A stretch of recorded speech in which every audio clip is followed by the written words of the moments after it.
वेङ्कटेशो वासुदेव प्रद्युम्नो मितविक्रमः शङ्करशनो निरुधश्च शेषाद्रिपतिरेव च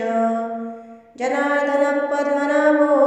वेङ्कटाचलवासनः सृष्टिकर्ता जगन्नाथो माधवो भक्तवत्सलः गोविन्दो गोपति कृष्णश्च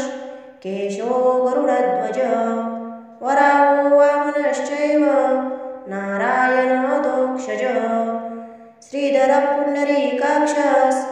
सर्वदेवस्तुतो हरिः श्रीनृसिंहो महासिंहः सूत्राकारः पुरातनः रमानाथो महीर्भर्ता भूधरः पुरुषोत्तमः चोळपुत्रप्रियः शान्तो ब्रह्मादीनां वरप्रदः श्रीनिधिः सर्वभूतानां भयकृद्भयनाशनः श्रीरामो रामभद्रश्च भवबन्धेर्विमोचकः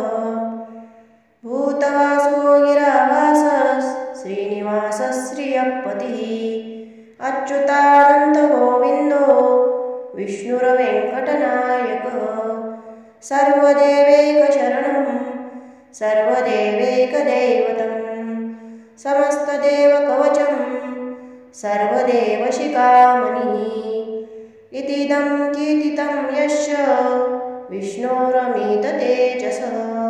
त्रिकाले अपठेन्नित्यं पापं तस्य न विद्यते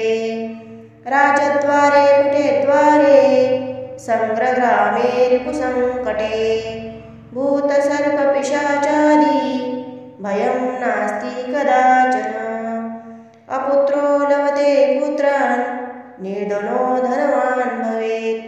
रोगार्तो मुच्यते रोगात् बद्धो मुच्यते बन्धनात् यद्यदिष्टतमं लोके तत्तः प्राप्नोत्यसंशयः ऐश्वर्यं राजसम्मानं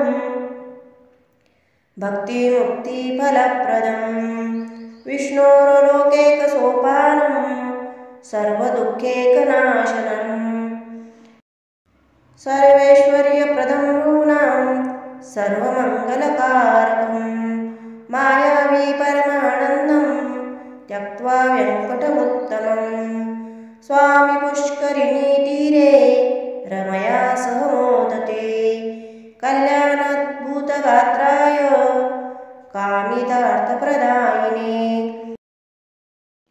श्रीमद्वेङ्कटनाथाय श्रीनिवासाय ते नमः। वेङ्कटाद्रिसमं स्थानं ब्रह्माण्डे नास्ति किञ्चन वेङ्कटेशो समो देवो न भूतो न भविष्यति इति ब्रह्माण्डपुराणे ब्रह्मदनारदसंवादे श्रीवेङ्कटेशस्तोत्रं सम्पूर्णम्। श्री